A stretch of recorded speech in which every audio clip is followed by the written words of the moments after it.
लगभग सभी लोग यह जानते हैं कि कुत्ते खुले में ही सहवास की क्रिया करते हैं, जिसका कारण है कुत्तों को द्रौपदी का श्राप। जी हाँ, कुत्तों का ऐसा करना एक श्राप है।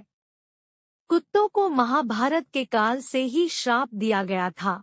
आइए आपको बताते हैं कि इसके पीछे क्या कहानी थी। बता दें कि जब अर्जुन द्रौपदी को स्वयंवर जीतकर उन्हें ब्याह कर कुटिया में लाए थे, तब अर्जुन ने कुंती से कहा कि माँ देखिए हम आपके लिए क्या लाए हैं। तब कुंती ने बिना देखे कह दिया कि पांचों भाई आपस में बराबर बराबर बांट लो। शादी के बाद द्रौपदी अपने 5 पतियों के साथ रहने लगी थी, लेकिन वह एक समय किसी एक पांडव के साथ ही समय व्यतीत करती थी।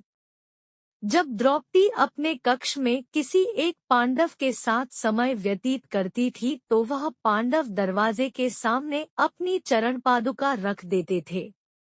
इससे दूसरे पांडव को पता चला जाता था कि कोई एक भाई द्रौपदी के साथ अपने कक्ष में है।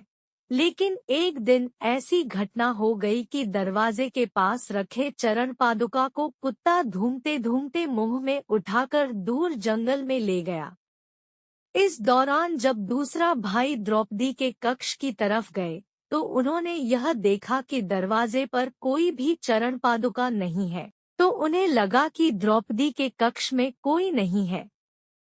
जिसके बाद उन्होंने देखा कि द्रौपदी के कक्ष में उनके भाई के साथ अपने बिस्तर पर सोई हुई थी। यह देखकर तीनों ही शर्म से लज्जित हो गए, जिस पर द्रौपदी ने कहा कि आपको बाहर दरवाजे पर चरण पादुका नहीं दिखे। तब उन्होंने जवाब कहा कि बाहर चरण पादुका नहीं थे, इसलिए मैं आपके कक्ष में आया हूँ। जब बाहर चरण पादुका देखने गए तो वहाँ पर कोई चरण पादुका नहीं थे। तभी वहाँ पर मौजूद अर्जुन और भीम चरण पादुका को खोजने गए तो उन्हें सारी सच्चाई पता चली। उन्होंने देखा कि जंगल में कुछ कुत्ते उनके चरण पादुका से खेल रहे थे। यह सारी बातें जब अर्जुन और भीम ने द्रौपदी को बताया, जिससे क्रोधित होकर द्रौपदी ने कुत्तों को यह श्राप दिया कि जिस तरह से किसी ने मेरा सहवास देखा है, उसी तरह से पूरी दुनिया तुम्हारा सहवास होते हुए देखेगी। तभी से कुत्ते खुले में सहवास करते हैं।